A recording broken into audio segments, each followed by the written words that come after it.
All right, welcome to Unit 7, Section 2, Play Activities for Children.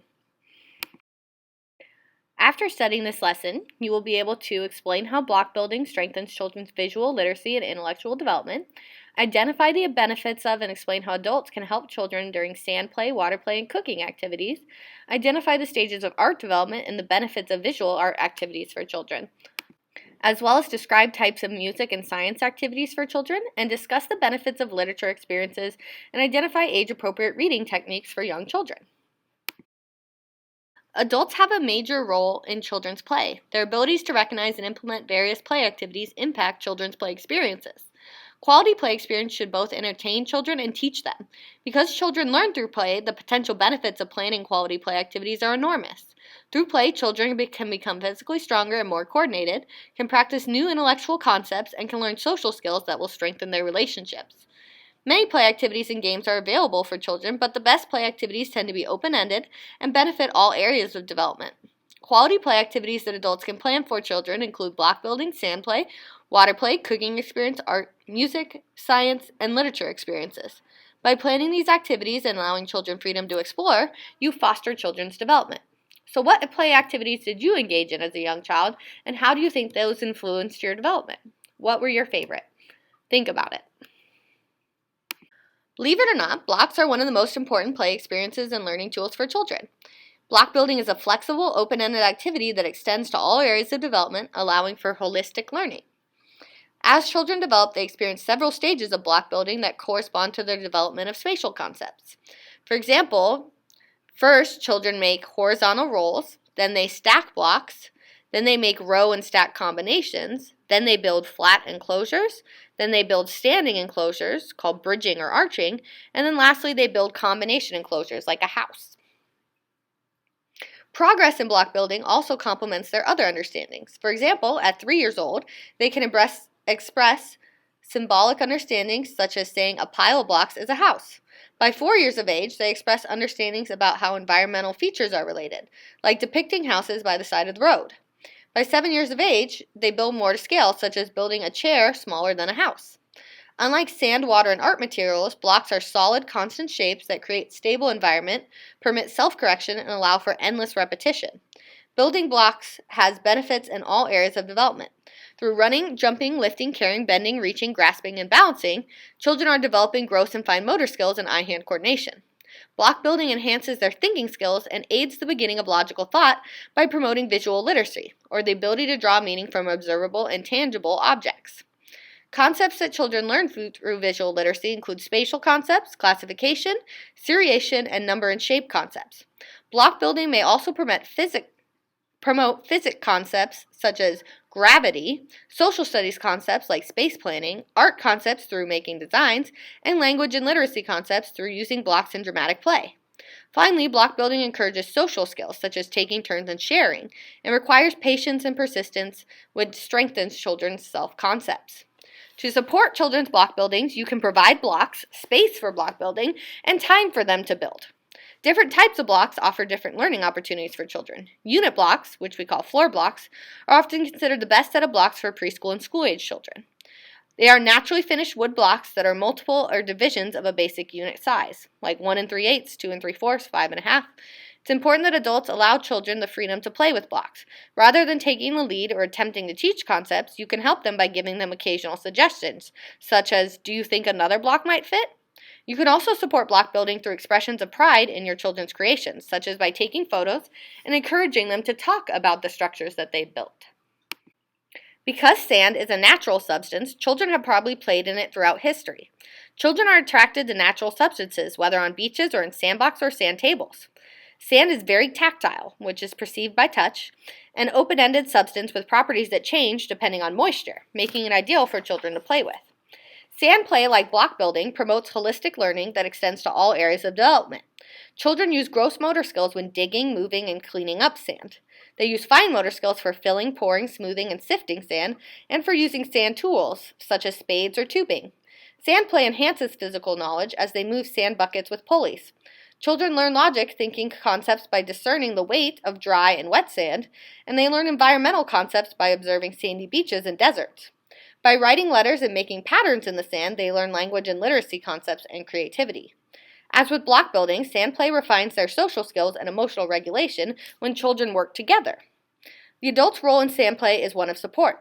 You set the stage for sand play by providing equipment and accessories. Most sand play occurs in outdoor sandboxes or in sand tables, which are designed to hold sand and encourage experimental play. During play, you can scaffold children's learning by asking questions like, what do you think would happen if you sprinkled more sand on top? Or what shape are you making with that sand? Finally, you can show appreciation for their sand play through photos, videos, drawings, and children's stories. With water play, children can spend countless hours playing with it, pouring it back and forth between containers, making it spill over a container, or directing the flow by pushing water with their hands or paddle. Besides having fun, they can also learn new concepts through water play. Water play is an open-ended activity that allows for children's explorations over many years. Because water, unlike other natural substances, can exist in 3 states, solid, liquid, and gas, it promotes even more lessons than many other activities. Children use gross motor skills to run from sprinklers, wash toys, or water a garden. They use fine motor skills and eye-hand coordination for filling, pouring, and emptying containers with water, and for handling tubing and funnels. Although understanding the scientific concepts of water will take many years, water play can lay the foundations for these concepts. Children can learn physical knowledge concepts by watching water conform to the shape of its container. They can learn logical thinking concepts by practicing the conservation of continuous quantities and the conservation of volume. Through learning about the states of water, precipitation, weight, and volume, children can learn concepts in science and math. During water play, children can learn to work independently or cooperatively and can develop social skills through collaborating with their peers. As with block building and sand play, adults have the responsibility for supervising and supporting water play activities. You can provide equipment and materials for water play like water tables, which are designed to hold water, and accessories for water play. As with other open-ended activities, you can scaffold children's learning by planning activities in response to the children's discoveries and questions. You should refrain from taking the lead during water play, from over-teaching, or expecting young children to understand concepts they cannot yet grasp, such as floating and sinking. Young children explore cooking in the same way they do sand and water play. They experiment with cooking tools and ingredients, making pretend foods, and then graduate to trying recipes. So what do you think? What types of lessons can they learn from cooking experiences, and why are they a good choice for teaching these lessons? Think about that before we can continue to talk about it. Cooking experiences promote learning in all areas of development. They use fine motor skills as they stir, shake, pour, knead, and use any other cooking techniques and basic cooking skills. As they learn concepts about quality food as opposed to junk food, and the need for safety and health practices, they begin to understand and practice good nutritional habits for physical growth. Almost every cooking and eating experience leads to intellectual learning. Children learn physical knowledge concepts as they observe changes in food during freezing, thawing, or baking. They learn logical thinking concepts by using numerical measurements. Seeing math symbols and words in recipes helps teach children language concepts. Children learn to cooperate while cooking, and cooking aids self-concept as they learn to meet their basic needs for nourishment.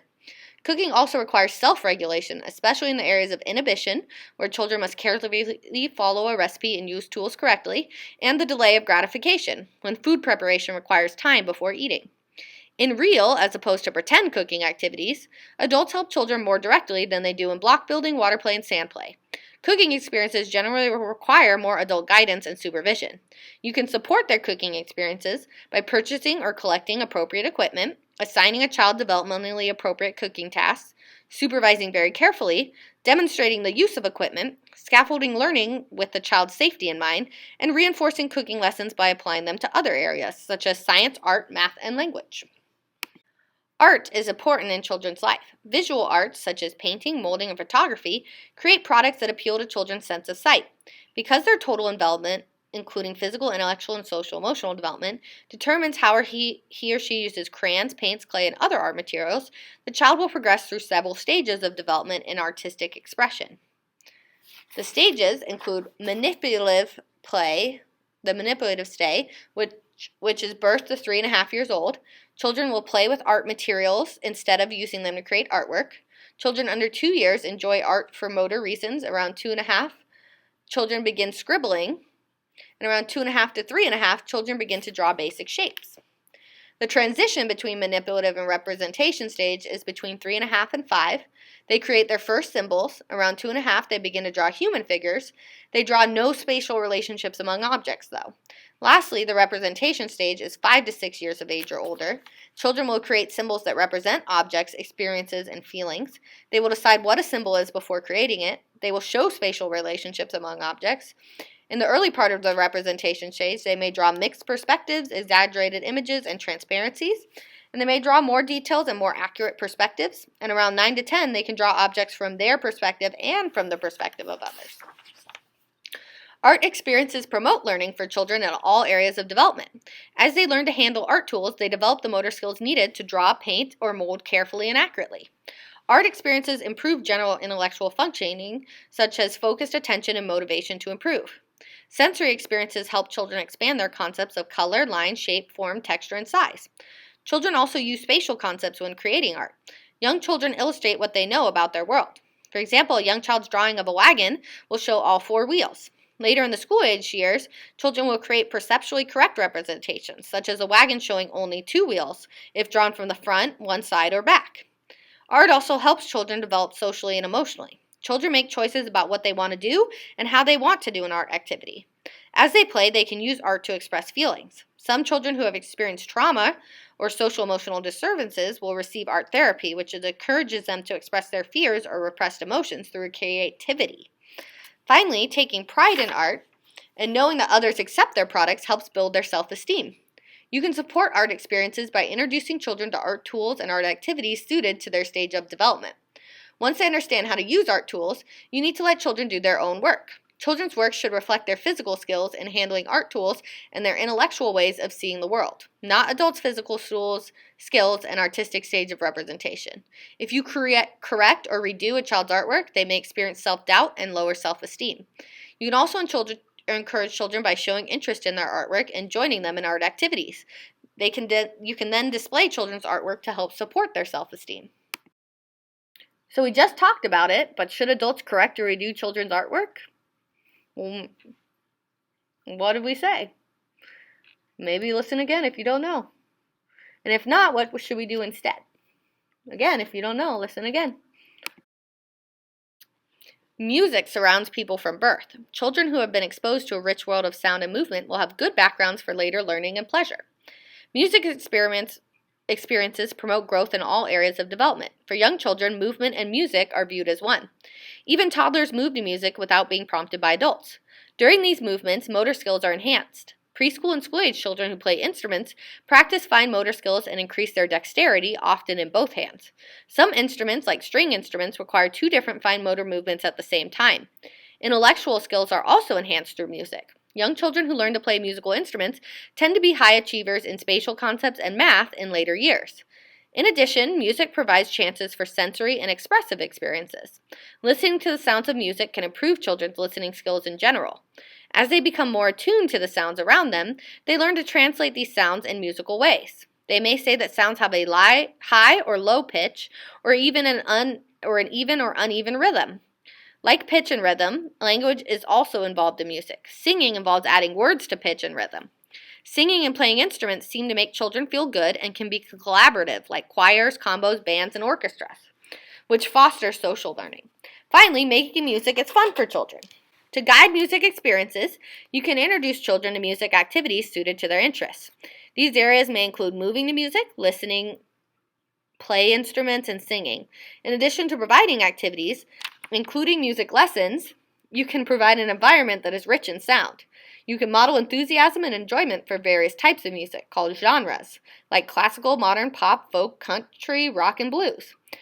Perhaps the most difficult role is listening to a child's early attempts to play an instrument. However, you need to encourage children's musical attempts if they are to practice to gain musical skills. You can encourage children by attending their musical events, keeping music programs of these events, and even recording their musical performances.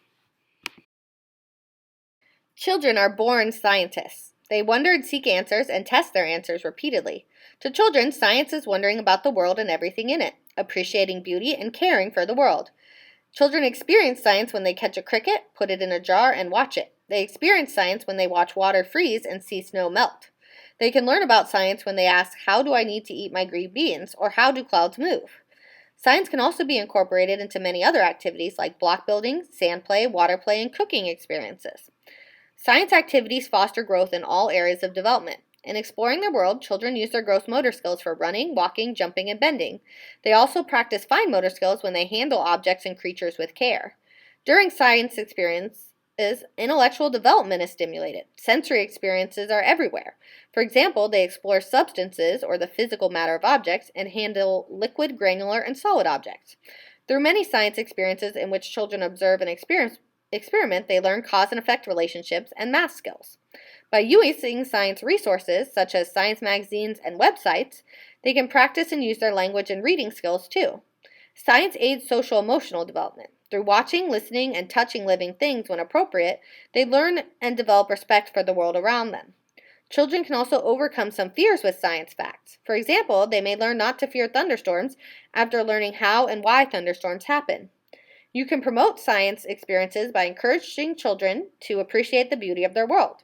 You can call attention to the beauty of the environment, like light coming through a prism, colors on butterflies' wings, the fragrance of roses, the songs of birds. Along with appreciation, lessons on caring for nature can begin early for children.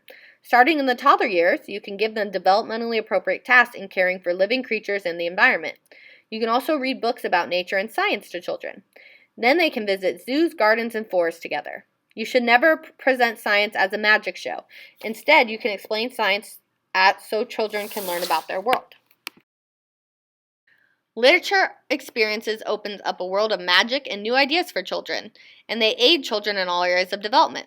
During these literature experiences, they use their fine motor skills for turning pages and learn to move their eyes for reading. Literature activities arouse curiosity and spark imagination in children as they learn many new concepts and then expand these concepts by reading books that answer their endless questions. Literature experiences also help children enjoy learning and want to learn. As would be expected, these activities expand language skills. They aid children in developing vocab as well as sentence structure and grammar. Through quality stories and poems, they can hear the rhythm of language, the rise and fall of the voice, and the tongue-tickling phrases. They can build reading skills such as reading direction, reading top to bottom and left to right, and print knowledge about letters, words, sentences, paragraphs, punctuation marks, and spacing. Children who are heavily exposed to literature become good writers of stories, poems, and essays. Literature expands their understanding of themselves and others. Young children like to hear stories about others their age and familiar people and objects. These young children better understand themselves by hearing stories that draw on their backgrounds. As older children read about people and places beyond their own immediate environment, they come to understand and respect the diversity in their world. Finally, literature activities strengthen the adult-child relationship. Reading time is quality time. As adults, people often recall family reading experiences. Adults have a primary responsibility in nurturing children's love of literature. Although most parents are not professional readers, children are an appreciative, uncritical audience. In fostering literature experiences, adults can begin to read aloud to children during the first few months of life and continue until the child learns to read well. Adults and children can read interesting stories to each other throughout the school and teenage years too. You can also extend children's understandings of what they read through story stretchers, which are additional activities in other areas that relate to the story, like art, music, cooking, and dramatic play. Okay, so some stages of development with age-appropriate reading methods. During infancy, you should point to, name, and talk about pictures, and allow the infant to touch, grasp, and turn pages. During the toddler years, ask the toddler to point to, name, pictures, make story-related sounds, and repeat repetitive phrases. Substitute their name for the character's name to help engage interest. Compare story experiences to the toddler's experiences and use props. During preschool years, you should look at the cover, read the title, and then read the author and illustrator's names together. You should ask them to guess what the book is about. You can engage them by asking questions like, what might happen next, or why did the character do this? You should look closely at illustrations together, repeat interesting words and phrases, run fingers under the text while reading, and talk about the story while reading it. During the school age years, you should set the stage before reading. Relate the book to similar books, or author, genre, or content, and ask questions about the story, such as, what would you do in a similar situation? So I want you to think about, how would you introduce literature to children, and what are some activities other than reading that help promote literature? All right, that is the end of this unit. Thank you for listening.